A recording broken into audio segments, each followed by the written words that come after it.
Indo पाक tension पे जो अपडेट्स हैं वो बता देते हैं। पाकिस्तान के प्रधानमंत्री और राष्ट्रपति ने कल मीटिंग की और उन्होंने ये आपस में जो बातचीत की है उसका जो एक सार निकल कर आया वो यही है कि अगर भारत कोई भी हमला करता है पाकिस्तान पर तो उनको कितनी जवाबी कार्रवाई करनी है और किस फ्रंट पे किस तरह से करनी है। दूसरा, हमारे यहाँ के गृह मंत्री ने कल एक स्टेटमेंट दिया कि हर गुनाहगार को चुन चुन कर जवाब देंगे। ये आज सभी टीवी चैनल्स की हेडलाइन भी बनी हुई है। लेकिन अब चुन चुन कर जवाब देंगे तो ऑफ कोर्स कुछ बड़ा भी कर सकते हैं, लेकिन कितना बड़ा होगा, क्या होगा, कैसे होगा, ये अभी किसी को भी नहीं पता। और अमेरिका चीन लगातार भारत और पाकिस्तान से टच में हैं और दोनों बात कर रहे हैं, भारत से भी और पाकिस्तान के ऑफिशियल से भी, और दोनों से अपील कर रहे हैं कि आप शांति बनाए रखें। तो ये अब देखना काफ़ी इंटरेस्टिंग होगा। लेकिन एक डेटा जो कि अगर हम देखें तो पिछले कुछ एक जो वॉर हुए हैं या टेंशन्स हुई हैं उस समय पर मार्केट ने कैसे रिएक्ट किया है, तो अगर हम देखें तो पुलवामा अटैक के समय पर 2%, उरी अटैक पर भी 2%, मुंबई अटैक पर निफ्टी पॉजिटिव था, और संसद पर जब अटैक हुआ था तो -1%, और कारगिल वॉर पे करीब 1% मार्केट गिरा था उस ड्यूरेशन में। लेकिन दूसरा इंपॉर्टेंट डेटा देखते हैं जहां पर कि हम ने देखा कि इंडिया पाक टेंशन और एफआईज फ्लो कैसा रहा है।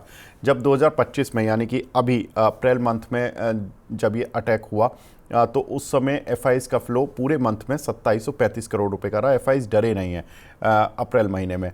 पुलवामा में जब अटैक हुआ फरवरी में 2019 में, उस समय पर उस मंथ में भी एफआईज का फ्लो 13,565 करोड़ रुपए का रहा था।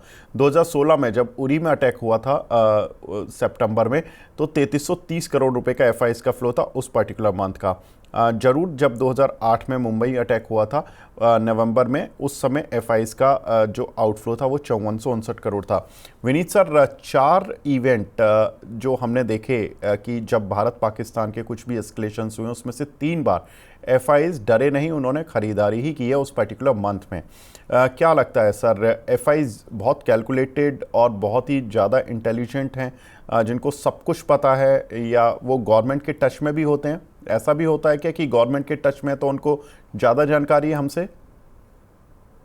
नहीं, आपको है ना सिर्फ रुपी का प्राइस देखना है। 8510 था 2 दिन पहले। आज आज कितना, 8390 है। ओके। रुपया, यस, 8390।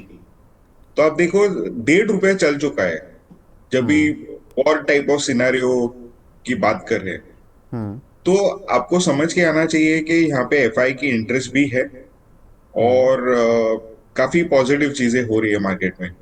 तो जैसे मैंने आपको कहा कि गवर्नमेंट कुछ नहीं करेगी, इकोनॉमी को लॉस नहीं करेंगी, क्योंकि ग्लोबल डीप स्टेट और सारे जो इनकम्बेंट्स है, जो इंटरेस्टेड पार्टीज है, चाइना, वो चाहते हैं कि इंडिया में ट्रबल हो, ताकि इंडिया की इकोनॉमिक सिचुएशन डीरेल हो और चाइना का वर्चस्व मैन्युफैक्चरिंग में चलता रहे। तो ये सारे जो गेम्स है, उसके चलते हुए मुझे लगता है अपनी गवर्नमेंट कोई ट्रैप में नहीं आने वाली, और काफी सेंसिबल डिसीजंस लिए जाएंगे। और जब अटैक होगा तभी ऐसा होगा कि सब देखते रह जाएंगे।